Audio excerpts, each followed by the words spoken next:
মুসলমান বন্ধুগণ, এই দুনিয়ার জমিনে কলিজার টুকরা রাসূল পাক সাল্লাল্লাহু আলাইহি ওয়াসাল্লামের কলিজার টুকরা মেয়ে হযরতে ফাতেমা রাদিয়াল্লাহু তাআলা আনহার সঙ্গে দুনিয়ার জমিনে এক ইহুদি মেয়ের সম্পর্ক হয়ে গেল, বন্ধুত্বের সম্পর্ক। একদিন দুই দিনের সম্পর্ক না, অনেক দিনের সম্পর্ক হয়ে গেল। হযরতে ফাতেমার সঙ্গে ইহুদির মেয়ের সম্পর্ক। দীর্ঘ সম্পর্কের ভিতরে মেয়েটা হযরতে ফাতেমার কাছ থেকে আমানতের খেয়ানত কোন জিনিস পায় নাই, হযরতে ফাতেমার কাছ থেকে অন্যায় কোন জিনিস পায় নাই, হযরতে ফাতেমার কাছ থেকে খারাপ কোন জিনিস পায় নাই। দীর্ঘদিন পর্যন্ত সম্পর্কের হয়ে গেল। কথাগুলো দিল দিয়ে শুনেন, কি বলতে চাই। ওই মেয়েটা, ইহুদির মেয়েটা, একদিন তার বাবার কাছে গিয়েছে। বাবা ডাক দিয়া বলেছে, কলিজার টুকরা মেয়েরে, বয়স তো তোমার কম হয় নাই মা, আমি তোমাকে বিয়ে দিতে চাই। বলো, আমি তোমাকে বিয়ে দিতে চাই, তোমার বয়স হয়েছে। মারে, আমিও এই সমাজের একজন বিশিষ্ট শিল্পপতি, টাকাওয়ালা ইহুদির ছেলেকে তোমার জন্য পাত্র রেডি করেছি। ও মা, তোমাকে ওই ছেলের কাছে বিয়ে দিতে চাই, তুমি কি রাজি? মেয়ে ডাক দিয়া বলছে, আব্বা জান, আপনি আমাকে বিয়ে দিতে চান? ও বাবা, আপনি আমাকে বিয়ে দিতে চান? আমি রাজি কি না আপনি আমার কাছে জানতে চান? আব্বা জান, আজকের দিন পর্যন্ত আমাকে সময় দেন, আগামী কালকে আপনার কাছে মূল ঘটনা খুলে বলবো, আগামী কালকে আপনার কাছে সিদ্ধান্ত জানাবো বাবা, আমি এই বিয়েতে রাজি কিনা। ইহুদির মেয়েটা নিজের বাবার কাছ থেকে সময় নিয়া দৌড়াইয়া দৌড়াইয়া ফাতেমার কাছে চলে এসেছে, আর ডাক দিয়া বলেছে, বোন আমার, তোমার কাছ থেকে আজকে একটা জীবনের সিদ্ধান্ত নিতে চাই।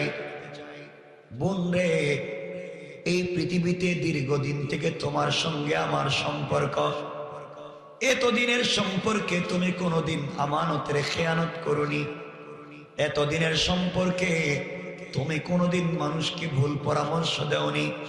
আমি তোমাকে খুব কাছে থেকে দেখেছি, আমি তোমাকে ভালো করে চিনি। বোন রে, আমি আমার জিন্দগির সিদ্ধান্ত নিতে চাই, তোমার কাছ থেকে পরামর্শ পেতে চাই। বলো না, তুমি কি আমাকে পরামর্শ দিবে? হযরতে ফাতেমা ডাক দিয়া বললেন, বোন রে, কি বলতে চাও, কি পরামর্শ নিতে চাও আমাকে বলো। ইহুদির মেয়ে ডাক দিয়া বলছে, ফাতেমা, দীর্ঘ 12 বছরের উপরে সম্পর্ক। আজ আমার বাবা আমাকে ডেকে বলেছে, আমার মেয়েরে, আমি তোমার জন্য ছেলে ঠিক করেছি, বিয়ে দিতে চাই। ও ফাতেমা, আমি বাবার কাছ থেকে সময় নিয়ে এসেছি, আমি বাবাকে সিদ্ধান্ত জানিয়ে দিতে হবে। তুমি বলো না, আমি কি ওই বিয়েতে রাজি হব কিনা? ফাতেমা চোখের পানি ছেড়ে দিলেন, আর ডাক দিয়া বললেন, বোন আমার, তুমি ইহুদি, আমি মুসলিম, আমি তোমার ব্যাপারে কোনো সিদ্ধান্ত দিতে পারবো না। তুমি সিদ্ধান্ত নিতে পারো, তোমার পার্সোনাল লাইফে আমি কোনো কথা বলতে পারবো না। আমার বন্ধুগণ, হযরতে ফাতেমাকে মেয়েটা ডাক দিয়া বলছে, ফাতেমা, আমি আপনাকে চিনি, আমি আপনাকে ভালো করে জানি। এই জিন্দেগিতে কোনোদিন আপনার কাছ থেকে অন্যায় আচরণ পাইনি। এই পৃথিবীতে আমি সৃষ্টির মধ্যে যত কিছু আছে, আমি আমার বাবার চাইতে, মায়ের চাইতে তোমাকে বিশ্বাস করি। আমি মনে করি তুমি যেই সিদ্ধান্ত দিবে সেটাই সিদ্ধান্ত, তুমি যেই কথাই বলবে সেটাই উত্তম কথা। ও ফাতেমা, তুমি বলো না আমার বাবা আমার জন্য যেই ছেলে ঠিক করেছে আমি কি ওই বিয়েতে রাজি হব কিনা? ফাতেমা বললেন, বোন রে, আমি মুসলিম, তুমি ইহুদি, বিয়ে করবে কিনা আমি তোমাকে বলতে চাই না, তোমাদের ধর্মের ব্যাপারে কথা বলতে চাই না। মেয়ে বলছে, ফাতেমা, তুমি যদি সিদ্ধান্ত না দেও পৃথিবী ধ্বংস হয়ে যাবে, আমি মরে যেতে পারি, কিন্তু তোমার পরামর্শ ছাড়া আমি কাউকে বিয়ে করব না। কোন সুবহানাল্লাহ, আল্লাহু আকবার বলেন। চিন্তা করতেছেন কি বিশ্বাস, কি বিশ্বাস একজন ভালো চরিত্রের মানুষের প্রতি মানুষের বিশ্বাস কেমনে তৈরি হয়। আমার বন্ধুগণ, এবার হযরতে ফাতেমা ডাক দিয়ে বললেন, বোন রে, তাহলে আমি বলছি তোমার বাবা যদি বিয়ে দিতে চায়, বোন তুমি বিয়েতে রাজি হয়ে যাও। আমার মন বলছে বাবা সন্তানের জন্য খারাপ চায় না, সন্তানের খারাপ হবে এমন কোন জিনিস বাপ চায় না, তুমি ওই বিয়েতে রাজি হয়ে যাও। এবার ইহুদির মেয়েটা হযরতে ফাতেমাকে জড়িয়ে বলছে, বোন রে, তুমি যেহেতু বলেছো বিয়েতে রাজি হয়ে যাওয়ার জন্য, আমি বিয়েতে রাজি হয়ে যাব। আমি তোমার কথার উপরে বাবা যে ছেলেকে ঠিক করে রেখেছে আমি ওই ছেলেকেই বিয়ে করব। কিন্তু বোন ফাতেমা, আমার একটা শর্ত আছে। শর্ত হলো তুমি যদি আমার বিয়েতে যাও তাহলে আমি বিয়েতে রাজি। বোন তুমি আমার বিয়েতে যাবে কিনা বলো? হযরতে ফাতেমা দাঁড়ায়া দাঁড়ায়া কান্না করে ডাক দিয়া বলছেন, বোন আমার, তোমরা আমাদেরকে তোমাদের জাত শত্রু মনে করো, তোমরা আমার বাপকে দেখতে পারো না। আমার বাবা আল্লাহর তাওহীদ আর রিসালাতের দাওয়াত দেয়, ওইটা তোমাদের ভাল লাগে না। তোর বাচ্চা ছাড়া দেখতে পারে না, আমার বাবাকে মেরে ফেলতে চায়, আমার বাবাকে আঘাত করতে চায়। এই জন্যে আমি যদি তোমার বিয়েতে যাই, মানুষ তোমাকে কি বলবে? আমার বাবাকে মানুষ গালি দিবে, আমার বাবাকে নিয়ে ঠাট্টা মশকরা করবে। এই জন্যে আমি বিয়েতে যেতে রাজি না, আমি তোমার বিয়েতে যাব না। বুনরে, তোমার বিয়েতে যারা আসবে তারা তো সব ইহুদি খ্রিস্টানদের ছেলে মেয়েরা আসবে, আমি ওখানে একজন মুসলিম কেমনে যাই? আমি যেতে পারবো না। এবার ইহুদির মেয়ে দাঁড়াইয়া দাঁড়াইয়া চোখের পানি ছেড়ে ডাক দিয়ে বলছে, ফাতেমা, ও ফাতেমা, দীর্ঘদিন থেকে তোমার সঙ্গে সম্পর্ক, আমিও কথা দিলাম বোন, তুমি যদি আমার বিয়েতে না যাও, তুমি যদি আমার বিয়েতে যেতে না চাও, পৃথিবী ধ্বংস হয়ে যাবে, আমি কোনোদিন বিয়ে করব না। কোন সুবহানাল্লাহ। আমার মুসলমান বন্ধুগণ, হযরতে ফাতেমা বেগী হয়ে গেলেন, ডাক দিয়া বললেন, বোন রে,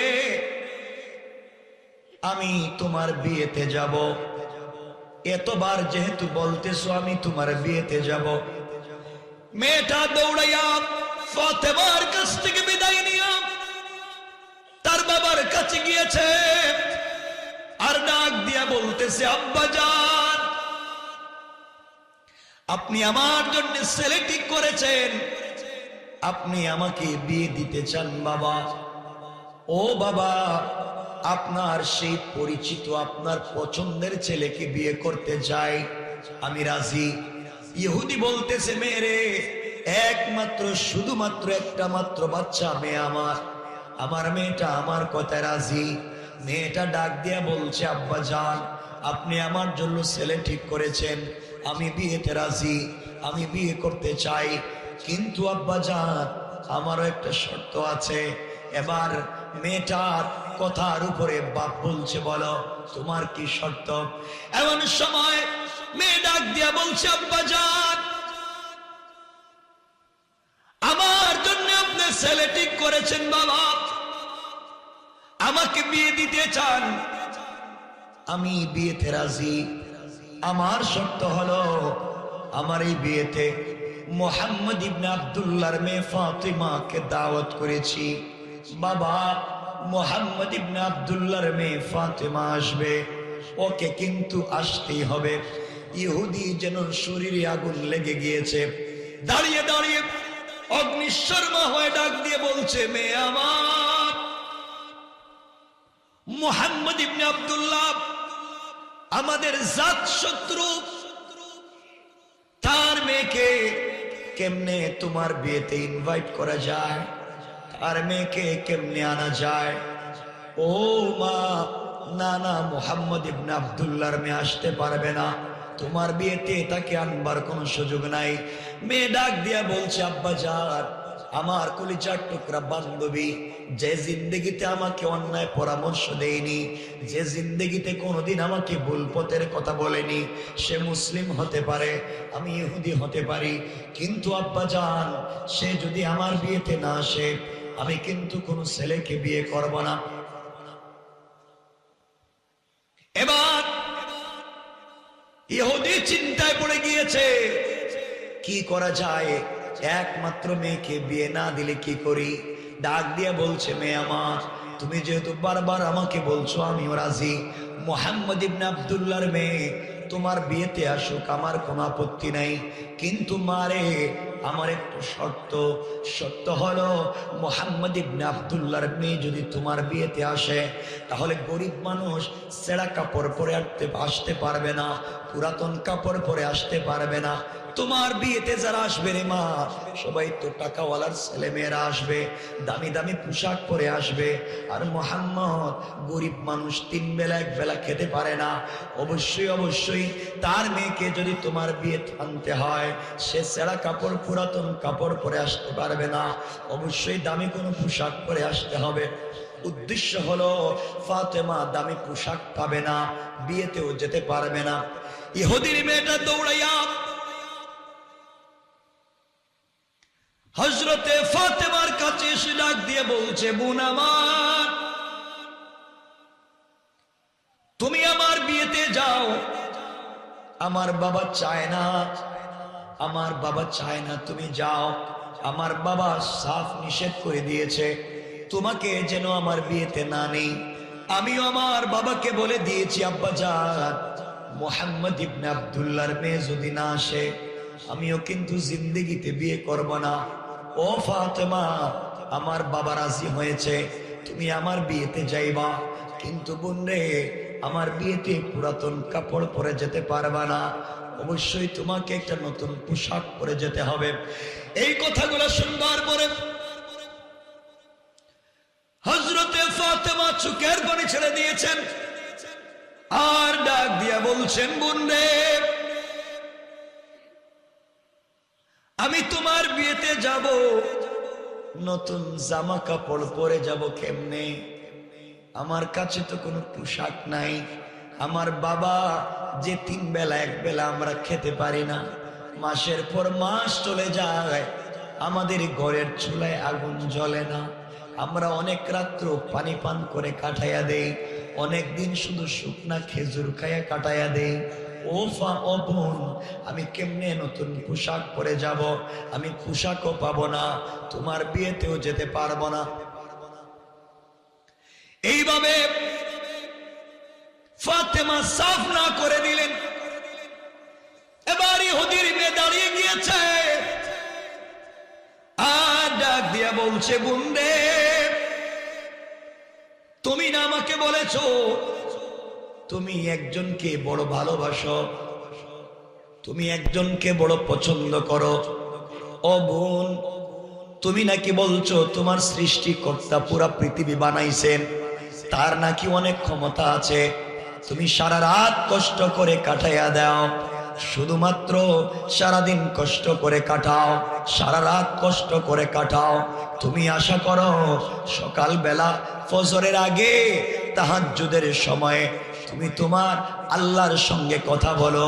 তুমি না আমাকে বলেছো রাত্র হয়ে গেলে তুমি যা তেলাওয়াত করো, তোমার আল্লাহ তোমার সব কথার জবাব দে, তোমার তেলাওয়াতের জবাব দে। তুমি না আমাকে বলেছ আল্লাহর কাছে কোনো জিনিস বললে ফিরাইয়া দেয় না।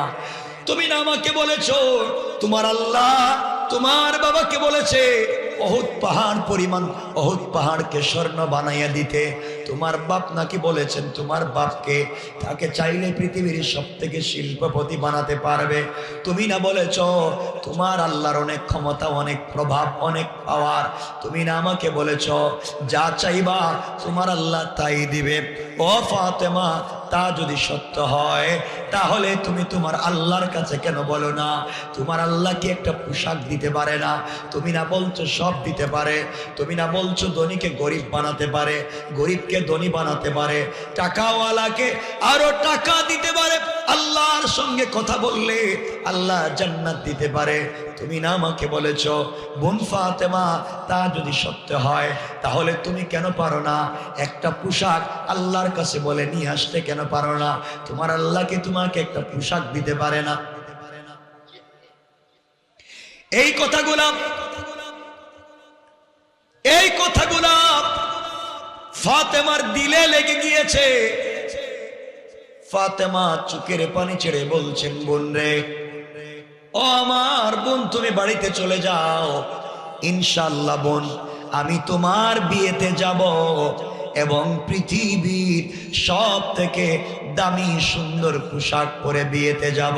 কোন সুবহানাল্লাহ, আল্লাহু আকবার জোরে বলেন। আপনাদের কষ্ট হচ্ছে? আমি রেখে দেব এখন, যদি আপনাদের কষ্ট হয় আমি রেখে দেব। অসুবিধা হচ্ছে?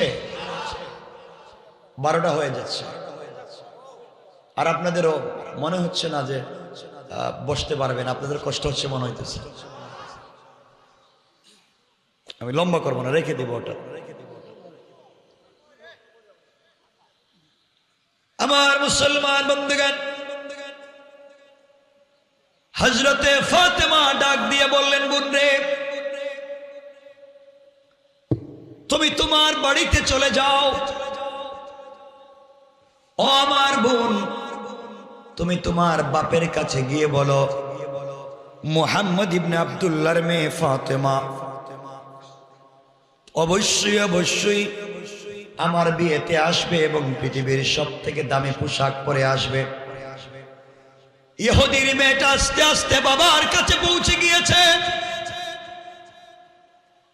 তার বাবাকে ডাক দিয়া বলছে আব্বা জান,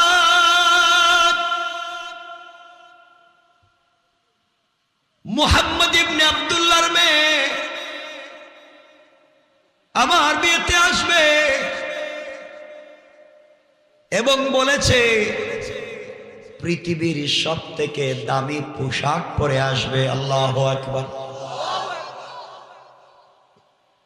ইহুদি হাসতে হাসতে পড়ে গেল, ডাক দিয়া বলল মেয়ে আমার, যার ঘরে 3 বেলা 1 বেলা খাবার নাই, যে জিন্দেগিতে কোনোদিন দামি পোশাক পরতে পারে নাই, যাদের ঘরে মাসের পর মাস চলে যায় চুলায় আগুন জ্বলে না, যারা সারাদিন শুকনা খেজুর খেয়ে কাটাইয়া দেয়, রাত্রবেলা পানি পান করে কাটাইয়া দেয়, তুমি যে বললা দামি কাপড় পরে আসবে, কোথায় পাবে?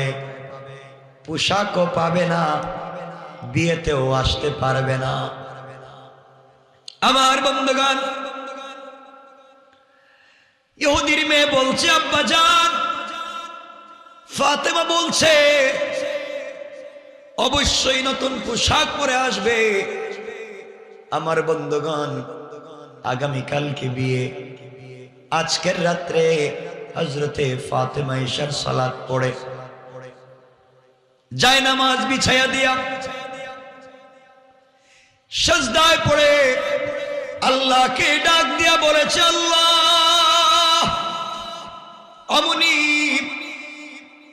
দুনিয়ার জমিনে আজ পর্যন্ত আমি তোমার কাছে কিছুই চাই নাই। আয় আল্লাহ তাআলা, পৃথিবীতে জিন্দেগিতে তোমার কাছে কিছু চাইলাম না, সারাদিন কষ্ট করে না খেয়ে কাটাইয়া দেই, আশা থাকে রাত্র হয়ে গেলে তুমি আমার সঙ্গে কথা বলবে, কষ্ট দূর হয়ে যাবে। আয় আল্লাহ তাআলা, খেজুর খায়া কাটাইয়া দেই, পানি পান করে সময় কাটাইয়া দেই, সব কিছুর বিনিময়ে জান্নাতে যেন তোমাকে পেতে পারি, জান্নাতের নিয়ামত যেন পেতে পারি, এই জন্য কষ্ট করে কাটাইয়া দেই। আয় আল্লাহ তাআলা, জীবনে তোমার কাছে আমি কিছুই চাইলাম না, একটা বাড়ি চাইলাম না, দুনিয়ার জমিনে টাকা পয়সা তোমার কাছে চাইলাম না, আজকের দিনে তোমার কাছে একটা জিনিস চাইব। আয় আল্লাহ তাআলা, ওইটা আমি ফাতেমার চাহিদা পূরণের জন্য না, আমার সৌন্দর্য বাড়াবার জন্য না, আমাকে আকর্ষণীয় দেখাবার জন্য না। আয় আল্লাহ, আমার বাবা দ্বীনের দাওয়াত দিতে থাকে, আমি মেয়ে মানুষ হওয়ার কারণে দিতে পারি না, মেয়ে হওয়ার কারণে বাহিরে গিয়া বাবার সঙ্গে দ্বীনের দাওয়াত আমি দিতে পারি না। আয় আল্লাহ তাআলা, তুমি আজকে আমাকে একটা পোশাক দান করবা, আজ তুমি আমাকে একটা কাপড় দান করবা। তোমার কাছে আমি চাইলাম যে এই পোশাক পরে ইহুদির মেয়ের বিয়ে বাড়িতে যাব, ওই পোশাক আমার সৌন্দর্য বাড়াবার জন্যে না, ওই পোশাক আমাকে সুন্দর দেখাবার জন্যে না, ওই পোশাক আমার চাহিদা পূরণের জন্যে না, এমন একটা পোশাক তুমি আমাকে দান করবা যেটা যেন দ্বীনের দাওয়াত হয়ে যায়, তাবলীগের কাজ হয়ে যায়। আল্লাহ, এমন একটা পোশাক তুমি আমাকে দান করবা, ইহুদির মেয়ের বিয়ে বাড়িতে যাওয়ার পরে এই বাড়িতে যারা থাকবে তারা যেন আমার পোশাকের দিকে তাকায়া কালিমা পড়ে মুসলমান হয়ে যায়। সুবহানাল্লাহ, জোরে বলেন। বাবা,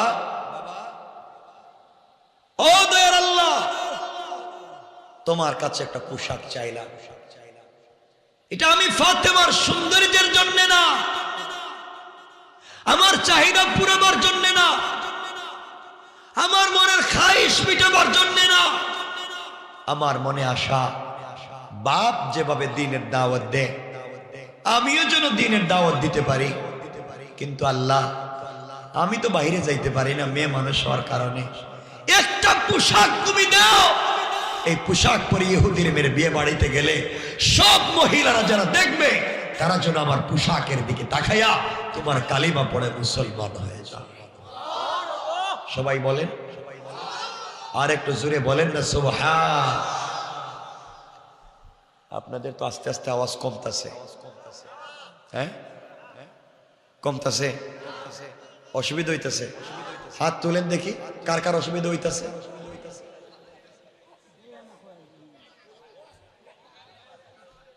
এখন অসুবিধা হইতেছে? আমি রেখে দেবো, 12টা হয়ে গেছে তো, না আর লম্বা করবো না। শুনেন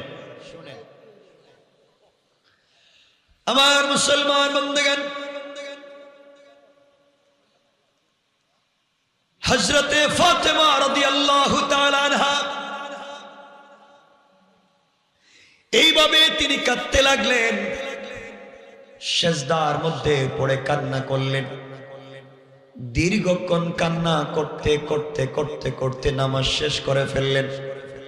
নামাজ শেষ করে সালাম ফিরাইয়া দিলেন, যাই নামাজটা উঠে তিনি রেখে দিয়েছে,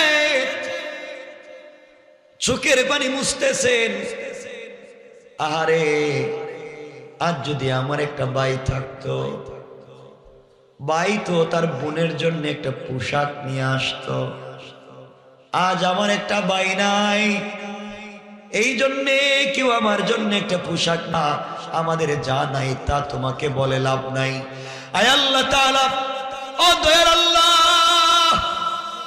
আমাদের নাই তোমাকে কিছু বলতে চাই না, শুকরিয়া যেভাবে ভাল লাগে রেখে দাও, আখিরাতে যেন তোমাকে পেয়ে যায়। আল্লাহু আকবার বলেন। আমার বন্ধুগণ, এমন সময়ে হযরতে ফাতেমা হঠাৎ করে ঘরের কর্নারের দিকে তাকাইয়া দেখে গভীর রজনীতে দুইটা কাপড়ের প্যাকেট দেখা যায়। তো আসতে বললেন, আর একটু জোরে বলেন না। শুনুন,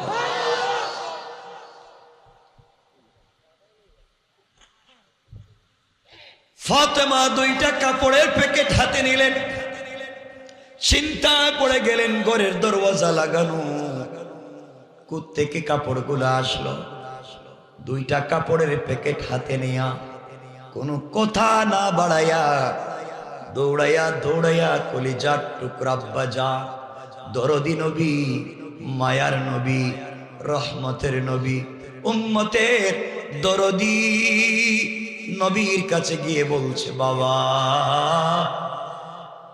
নামাজের ভিতরে আল্লাহর কাছে কাপড়ের আবদার করছি বাবা, আমি ইহুদির মেরে বিয়ে বাড়িতে যেতে চাই, আল্লাহর কাছে পোশাকের আবদার করলাম, কে যেন আমার ঘরের কর্নারে কাপড় রেখে গেছে, বলতে পারি না। আমার নবীজি কাপড়ের প্যাকেট গুলো হাতে নিলেন, একটা কাপড়ের প্যাকেট খুললেন, খুলে দেখেন কাপড়ের প্যাকেটে একটা উড়না, আর একটা প্যাকেট খুললেন, খুলে দেখেন একটা প্যাকেটে সালোয়ার কামিজ, অর্থাৎ জান্নাতি মহিলাদের পোশাক হবে তিনটা, সালোয়ার কামিজ আর ওড়না। নবীজি আশ্চর্য, ঘরের দরজা লাগানো, গভীর রজনীতে এত সুন্দর ডিজাইনের পোশাক কে রেখে গেল? নবীজি চিন্তায় পড়ে গেলেন। হঠাৎ করে জিবরিল আমিন এসে আমার নবীকে সালাম দিয়া বলছেন, ইয়া রাসূলুল্লাহ, আপনি চিন্তা করতেছেন পোশাক থেকে আসলো।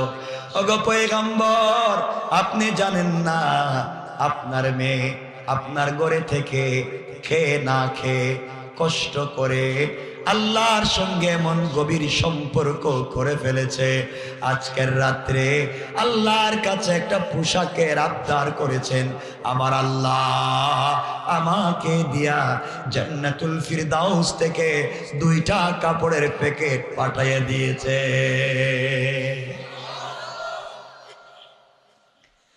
নবীজি কাপড়ের প্যাকেট খুললেন, জান্নাতুল ফিরদাউসের মিশকে আম্বরের ঘ্রাণ বের হতে লাগলো। আল্লাহু আকবার। নবীজি দেখলেন কাপড়ের ডিজাইন গুলা, দেখলেন জান্নাতি মহিলাদের পোশাকের দাম কত হবে ওইটা বলার মতো সময় নাই, কিন্তু জান্নাতি মহিলাদের ওড়নায় যে স্টোন থাকবে, পাথরের টুকরা, গ্লাসের টুকরা, ডিজাইন করা করা পাথরের থাকে যে ওড়নায়, আমার রাসূল বলেছেন জান্নাতি মহিলাদের ওড়নার মধ্যে যে পাথরের টুকরা থাকবে, এক একটা টুকরার দাম আসমান জমিন আরশ কুরসি লৌহ কলম দুনিয়া আখিরাত যা আছে সব মিলাইয়া একত্রিত করে যদি বিক্রি করে দেওয়া হয় রে, সব বিক্রি করে দিলেও জান্নাতি মহিলার ওড়নার একটা পাথরের দাম হবে না।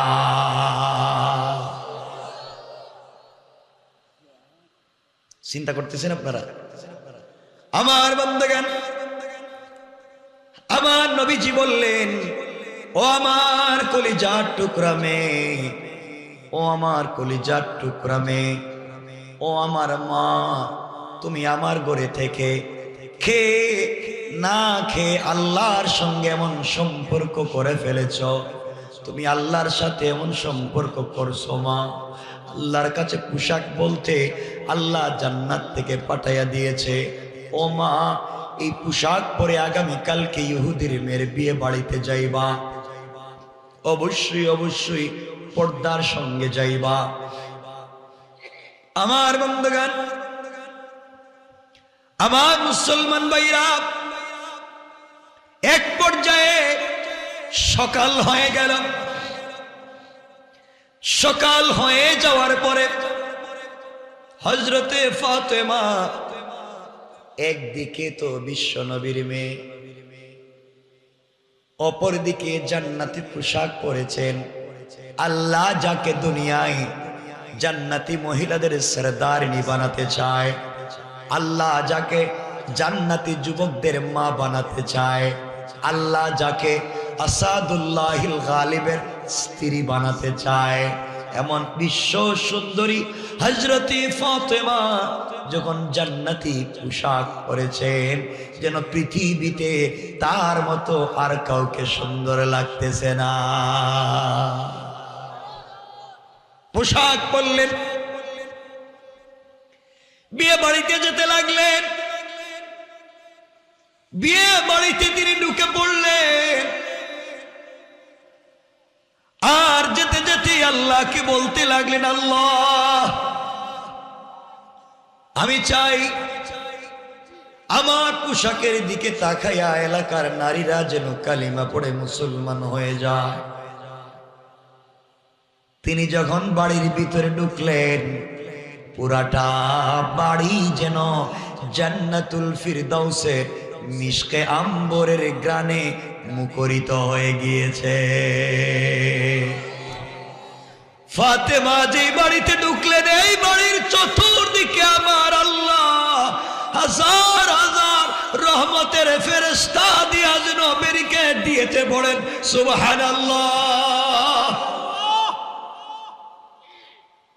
আমার বন্ধুগণ, হযরতে ফাতেমা ঢুকে পড়লেন।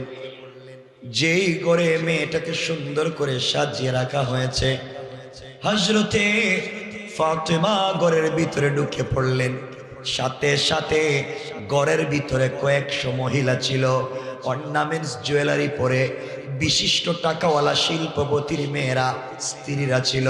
ফাতেমা যখন ঘরের ভিতরে ঢুকছে, সবার তো মনে আশা ছিল ফাতেমা আসবে না, কাপড়ও পাবে না। হযরতে ফাতেমা যখন জান্নাতি পোশাক পরে ঘরের ভিতরে ঢুকলেন, পুরাটা ঘর জান্নাতি পোশাকের আলোতে আলোকিত হয়ে গিয়েছে। মহিলারা চিন্তায় পড়ে গেল, আমরা এত টাকার পোশাক পরলাম, এত সুন্দর লাগে না, আমরা কত দামি দামি আরবের পারফিউম ইউজ করলাম, এত গ্রান বের হয় না, ফাতেমার পোশাক থেকে এত গ্রান কেমনে আসে? সবাই ডাক দিয়া বলছে, ফাতেমা গরিব মানুষ, 3 বেলা 1 বেলার খাবার পাও না, তুমি এত সুন্দর পোশাক কোথায় পাইলে? তোমার পোশাকের ডিজাইন তো আর দেখলাম না, এত সুন্দর পোশাক কোনো মার্কেটেই দেখলাম না। ও ফাতেমা, এত সুন্দর পোশাক কোথায় পাইলা? এত ডিজাইন করা, এত সুঘ্রাণ। ফাতেমা বলছেন, বোন রে কোথায় পাবো? আমি তো মার্কেট থেকে কিনে আনছি। সুবহানাল্লাহ নাই? আরেকটু জোরে বলেন। বুঝতেছি আপনাদেরকে দিয়ে কাজ হবে না আজকে। 1.5 ঘন্টা হয়ে গেছে, আমি রেখে দেব না না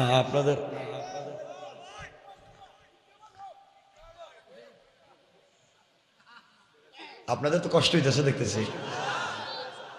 কার কার কষ্ট হচ্ছে না? কষ্ট হচ্ছে না দেখি তো। উরি আল্লাহ, নারে তাকবীর। এই আওয়াজে না, জোরে বলেন নারে তাকবীর, আরো জোরে নারে তাকবীর। কষ্ট হয় না? ডায়াবেটিস নাই? প্রস্রাবে ধরে না? কিরে যা কই না কয়, আপনারা উঠতে গেলে আমি রেখে দিই, এটাই নিয়ত করছি। এবার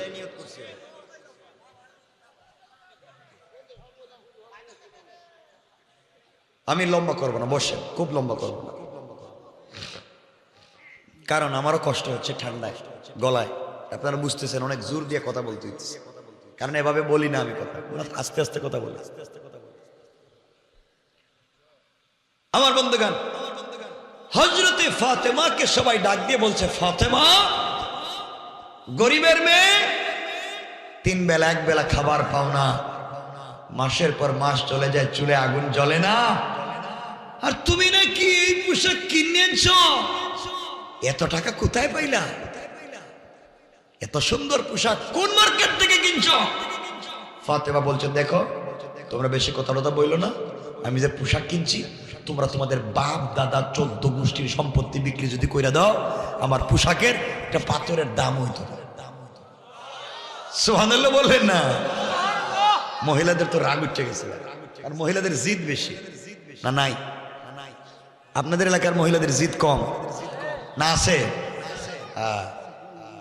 হ্যাঁ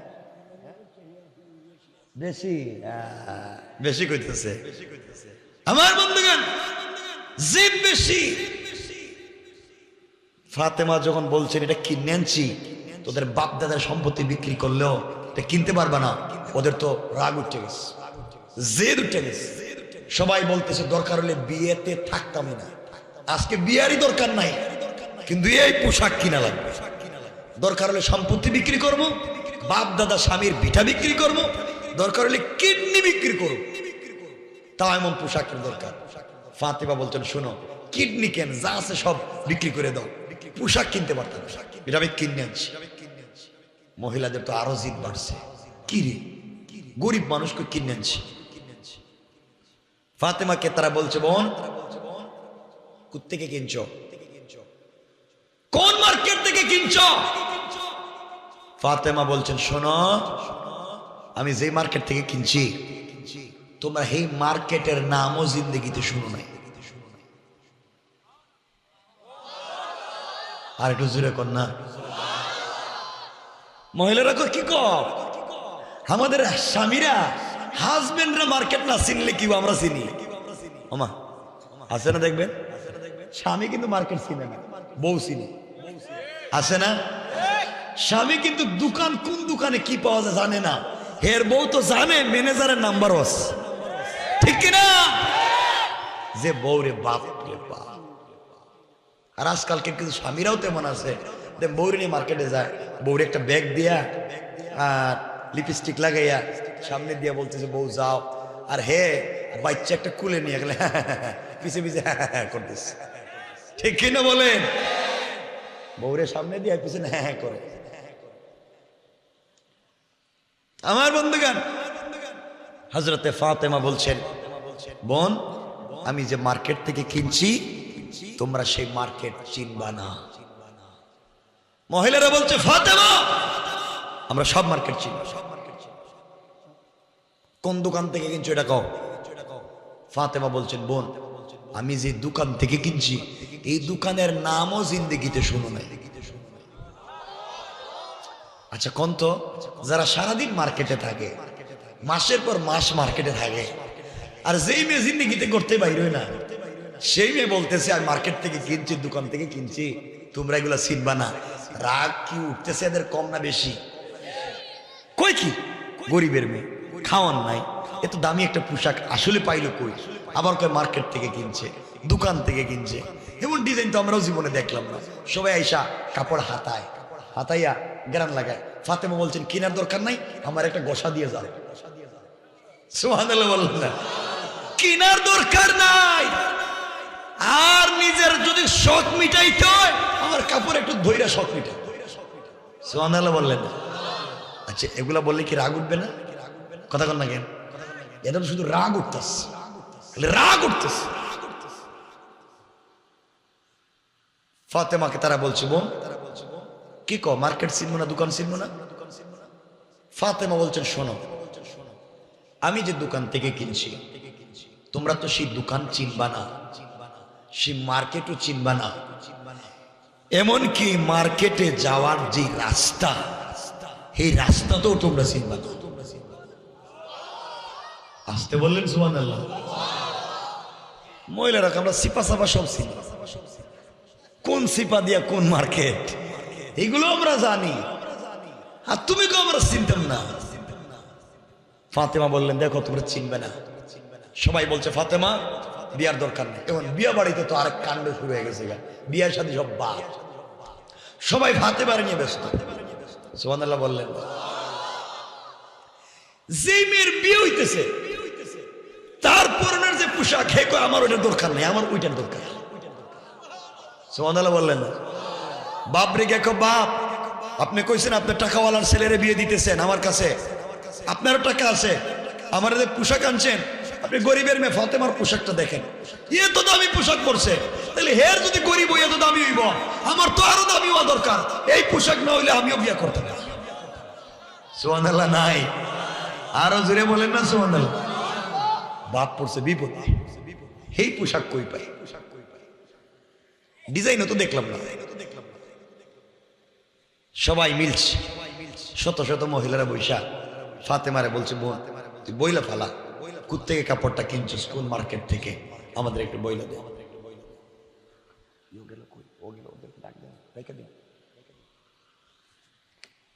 আমি 1.5 ঘন্টার উপরে হয়ে গেছে, আর রাত্র ঠান্ডা অনেক বাহিরে, আপনাদের কষ্ট হবে আমি জানি, এজন্য না ওরা গেল কই আপনাদের যে যুবকরা, এজন্য আমি লম্বা করবো না। কষ্ট হচ্ছে না তো?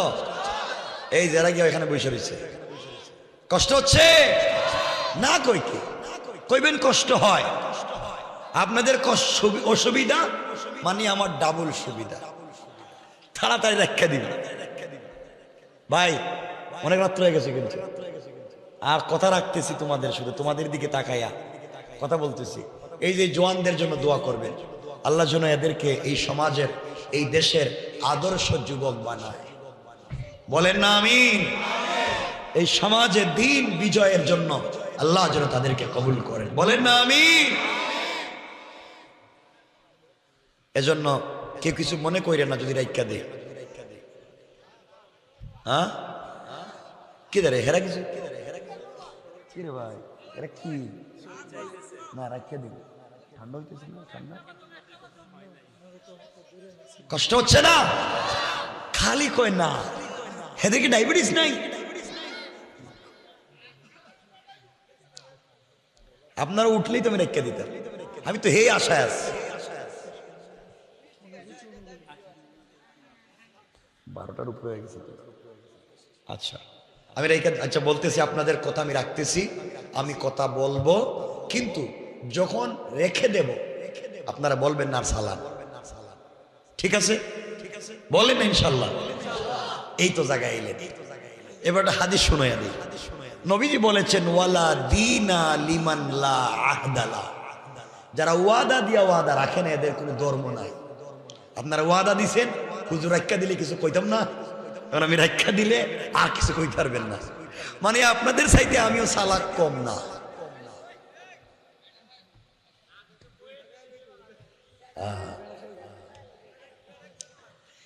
আমার মুসলমান বন্ধুগণ গভীর মনোযোগ। এবার ফাতেমা বলছেন, বোনেরা শোনো, পুরা বাড়ির মহিলারা বিয়া বাড়ি বাদ দিয়া, খাওয়া দাওয়া বাদ দিয়া সব শুধু ফাতেমার পিছনে দৌড়ায়। খালি ফাতেমারে কুচাক থেকে কিনছ, ফাতেমা কই কিনছে কইতাম না, সুবহানাল্লাহ নাই? মহিলারা এক কথায় বলে ফেলছে, ফাতেমারে তুই যা বলবে তাই শুনবো, প্রয়োজনে কান্দে করে নিয়ে হাঁটবো, এরপর এবার ফাতেমা সব মহিলারা জমা করে বললেন, শোনো, আমি যেই দোকান থেকে কাপড়টা কিনেছি এই দোকানের নাম জান্নাতুল ফিরদাউস। যেই মার্কেট থেকে কাপড় কিনেছি ওই মার্কেটের নাম জান্নাত। আর ওই মার্কেটে যাওয়ার সময় যে রাস্তা দিয়ে যেতে হয় ওই রাস্তার নাম ইহদিনাস সিরাতাল মুস্তাকিম। ও মহিলারা, সিরাতে মুস্তাকিম নামক রাস্তা দিয়ে চললে সামনে গেলে জান্নাত নামক একটা মার্কেট পাইবা। ওই মার্কেটে গেলে পরে জান্নাতুল ফিরদাউস নামক একটা দোকান পাইবা। ওই দোকানে গেলে পরে আমার চাইতে আরো দামি দামি কাপড় পাইবা।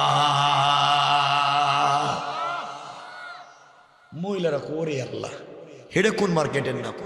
জিন্দিগিতে তো জান্নাতুল ফিরদাউস দোকানের নাম, এটা তো শুনলাম না। জান্নাত মার্কেটের নাম এটাও জানি না, রাস্তার নামও আলাদা, এটা তো কোনদিন শুনলাম না। এটা কোন? ফাতেমা কয় আছে তো, নাইলে কি আমি এটা কিনে আনছি? বুঝো না? তোমরা যদি বিশ্বাস না করো তাহলে তোমরা যে মার্কেটে যাও এই মার্কেটে গিয়া দেখো আমার মতো পোশাক আসেনি নাই তো নাই। যখন আমি যেখান থেকে কিনছি এখানে নামি কইতেছি। মহিলারা বলছে ফাতেমা এই মার্কেটের রাস্তা দোকান মার্কেট এগুলা সিলভার লাইন কি? ফাতেমা বলছেন শোনো এই রাস্তার দাওয়াতি আমার বাপ দেয়। সুবহানাল্লাহ বললেন না? এই দোকানের কাস্টমার হওয়ার কথা তো আমার বাপ দাওয়াত দেয়। সুবহানাল্লাহ বলে। তোমরা আমার বাপরে দেখতে পারো না? আমার বাপ তো সারাদিন হি ওয়াজি করে পাবলিকের এটাই বুঝায় এই রাস্তা দিয়ে যাও, এই দোকানে যাও, এই মার্কেটে যাও, কিন্তু তোদের বাপ চাচারা শুনে না। মহিলারা তো ক্ষিপ্পা গেছে গা, শুনে না মানি শুনে না তো। মহিলারা কয় তাহলে এই মার্কেটে যাওয়াই লাগবে, চলো এখন যাই। সুবহানাল্লাহ গীতা ফাতেমারে হেরা জিগাইতেছে মার্কেটে যাই, মার্কেট কই খুঁজে পাইব? ফাতেমারে জিগাইতেছে চলো এখন মার্কেটে যাই। ফাতেমা বলছেন বোন এই মার্কেটে চাইলেই যাওয়া যায় না। তাহলে কেন? এই মার্কেটে যেতে হলে এই রাস্তা দিয়ে যে কেউ চলতে পারে না। এই রাস্তা দিয়ে চলতে গেলে একটা আইডি কার্ড লাগবে, পরিচয় পত্র লাগবে। পরিচয় পত্র ছাড়া যে কেউ রাস্তা দিয়ে যেতে পারবে না। আর শুধু পরিচয় পত্র থাকলে হবে না, পরিচয় পত্রে একটা পিন নাম্বার থাকে। এই পিন নাম্বার যদি মুখস্থ রাখতে পারো, মনে রাখতে পারো, দিলে রাখতে পারো, তাইলেই তুমি রাস্তা পাইবে। তোমার এটিএম কার্ড আছে, বুথের কার্ড আছে, পিন নাম্বার মনে নাই, কাজই মনে। ফাতেমা বললেন তোমার যদি আইডি কার্ড থাকে, পরিচয় পত্র থাকে, থাকলেই হবে না, এই পাসওয়ার্ড গোপন পিন নাম্বার মনে রাখতে হবে, তাইলেই তুমি রাস্তা দিয়ে চলবা। এখন তোমরা বলো মহিলারা, আমি কি তোমাদেরকে আইডি কার্ডের নাম বলবো, তোমাদেরকে পাসওয়ার্ডের নাম বলবো, তোমরা কি রাস্তা দিয়ে যাইবা?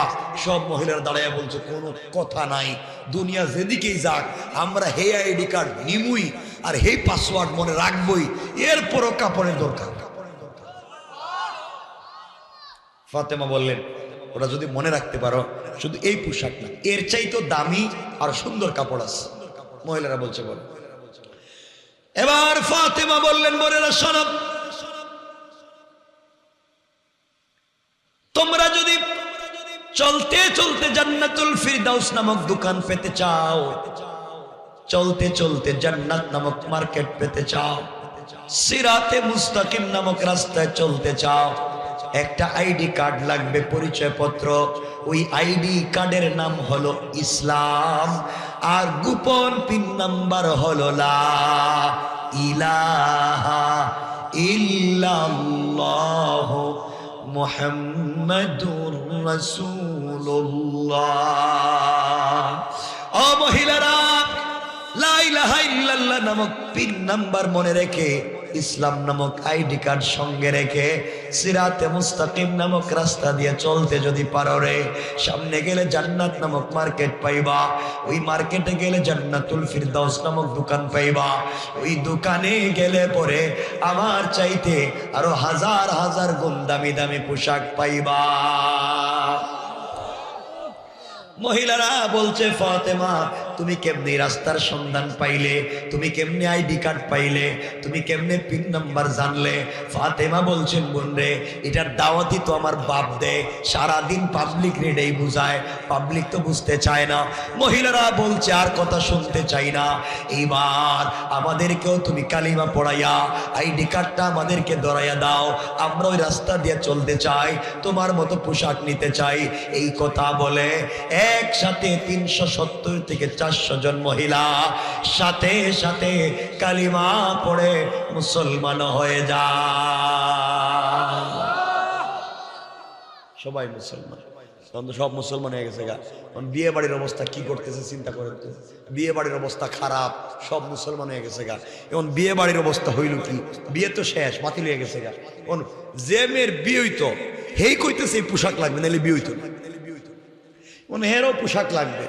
এখন বিয়ে বাড়ির বিয়া বন্ধ, সবাই কালিমা পড়ছে, মুসলমান হয়ে গেছে। এখন সবাই মুসলমান হয়েছে। ফাতেমাকে যে পোশাক পাইলেন, এই পোশাকটা এখন বুঝেন না? উনি তো এটা ব্যবহার করলেন, এই পোশাকটা এখন কোথায়? হযরত ইব্রাহিম আলাইহিস সালামকে নমরুদের আগুনে পড়বার সময় আল্লাহ একটা পোশাক দিয়েছিলেন, যখন তাকে উলঙ্গ করা হয়েছিল, ওইটা কোথায়? ইউসুফ আলাইহিস সালামকে বাইরা যখন গর্তে ফেলে দিয়েছিল কূপে, আল্লাহ একটা পোশাক দিয়েছিলেন, আসলে পোশাকগুলো কোথায়? ফাতেমার পোশাকটা বর্তমানে কই আছে? আর বিয়ে বাড়ির অবস্থা কি হইল? আর ইহুদিদের অবস্থা কি হইল? দিন কেমনে পৌঁছে গেল? সব কথা আজকে রাইখা দিল।